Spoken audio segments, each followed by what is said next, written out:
All right, hello again. Next video is going to be concentrating on the formula for the angle between two lines. Again, the formula comes from the log tables. This time it's on page 19, and the given formula is tan theta equals plus or minus m1 minus m2 over 1 plus m1 times by m2. The reason we have a plus or a minus here is because when we have two lines, so we may have line 1 and line 2, we have two angles between these two lines. Typically we have an acute angle and we have an obtuse angle.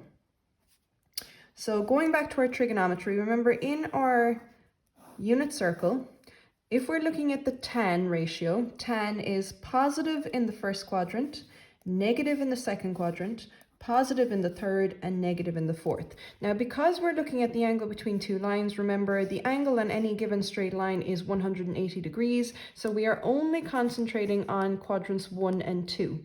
If we are dealing with the positive version of the formula, that gives us the acute angle between the two lines, and if we're looking at the negative, that gives us the obtuse angle between two lines. We only need to do one calculation to find both the obtuse and acute angle, and I'll go through an example to show you that now. So the example that I'm going to concentrate on is question 1, part C, on page 306. So this question gives us two lines, and it asks us to find the acute angle theta and the obtuse angle gamma between the given lines correct to the nearest degree. So line 1 is given to us as the equation 5x plus y minus 4 is equal to 0, and line 2 is given to us as 3x plus y minus 8 is equal to 0. So the first thing we need to do is, because we are looking at this formula here, m1 and m2 represents the slope between those two, the slope of each line. So m1 is the slope of line 1, m2 is the slope of line 2. First thing we need to do is rearrange this line into the format y equals mx plus c, because m is the slope of the line and c is the y-intercept. So we're concentrating, this is the information that we need here, the m. So rearranging this line, we want to keep the y on one side of the equal sign and transfer all other information across. So we end up with y is equal to minus 5x plus 4 for line 1, in which case m1 is equal to minus 5. And for line 2, we have y is equal to minus 3x plus 8, so m2 is minus 3. Now that we have this information, we can simply input it into the formula. So the tan of theta is equal to plus or minus. We have m1 minus m2, so that's minus 5 minus minus 3. Be careful of the brackets here. Over 1 plus m1 multiplied by m2. So 1 plus minus 5 multiplied by minus 3. So when we type this into the calculator, we get the tan of theta is equal to plus or minus minus 1 over 8. So the next thing we need to do is find so because we have the tan of theta is equal to this, we get the inverse tan of 1 over 8. Remember, we take the absolute value, the positive value of this quantity here, and that gives us a value of 7 degrees.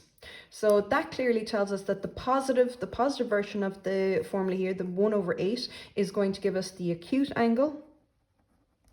And then remember, with our quadrants, we're looking for the obtuse angle from quadrant 2. So remember, we always work backwards or forwards from the x-axis. So in this case, we're going to work from 180 backwards. So to find the obtuse angle, we simply subtract 7 degrees from 180, which leaves us with 173 degrees.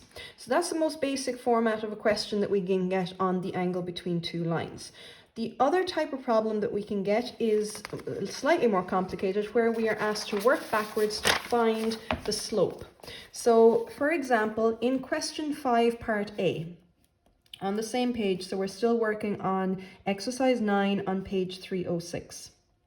So in question 5a, we are told to find the slope of the lines making angles of 45 degrees. So the angle is 45 degrees with the given line x plus 3y minus 4 is equal to 0. So we can see here we're given slightly different information. We're given the acute angle between the two lines. We're given line 1, and we are asked to find the slope, the possible slope of line 2. Now, if we rearrange this here, we have 3y is equal to minus x plus 4, and getting our single y is equal to minus 1/3 x plus 4 over 3. So from that there, we can see clearly that m1 is minus 1/3. So if we were to draw a quick sketch of this line here, that line 1, we have a negative slope, so it's going in a downward trend. Now, if line 2 makes an angle of 45 degrees, we could have this line here, or we could have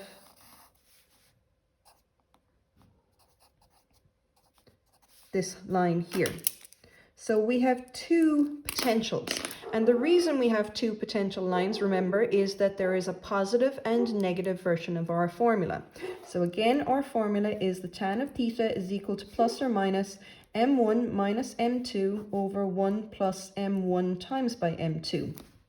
So if we look at what the information we have here, filling it in, we have an angle of 45 degrees. So we're looking at the tan of 45 is equal to plus or minus. So we know what m1 is, that's minus 1/3, minus m2, we don't know what m2 is yet, over 1 plus minus 1/3 times by m2.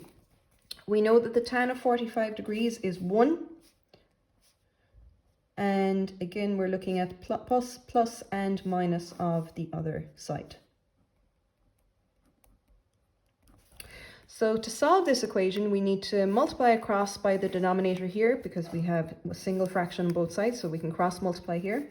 And we have two options. So we have, 1 times by the denominator here is 1 minus 1/3 m2. So option 1 is where we take the positive sense here, so that would not change the signs. So we're looking at minus 1/3 minus m2. And option 2 is where we have the same left-hand side, 1 minus 1/3 m2 is equal to the negative, so minus 1/3 minus m2. So we can see here the signs here are going to change. So let's solve this one first. We have bringing all the m2's to one side, so we have minus 1/3 m2 plus m2, which gives us 2/3 m2. Bring the 1 across, that becomes a minus 1, so it's minus 4 over 3. Use your calculator for these if you're having trouble with the fractions. And then dividing across by 2/3, we have m2 is equal to minus 2. So here, if we look at it, on our diagram here, that would be the pencil line here with a slope of minus 2. All right, so that's option 1. So we're looking for just the slope at the moment, so we aren't asked for the equation of line, just the slope. Going across to the second possibility here, first thing we need to do is multiply out the brackets. So 1 minus 1/3 m2 is equal to 1/3 plus m2. And again, gathering the m2's and the numbers on opposite sides. So we have minus 4 over 3 m2 is equal to minus 2/3. Dividing across by minus 4 over 3, we get m2 is equal to 1/2. So those are the two, and if we look at it here, the red line would be a positive line, which would indicate that this m2 would be the slope of this red line 2 here. So given that, I want you to try doing the questions on exercise 9 on page 306 and 307. And again, any issues, please send me a screenshot of your work and I will correct it straight away and get back to you straight away. Thank you.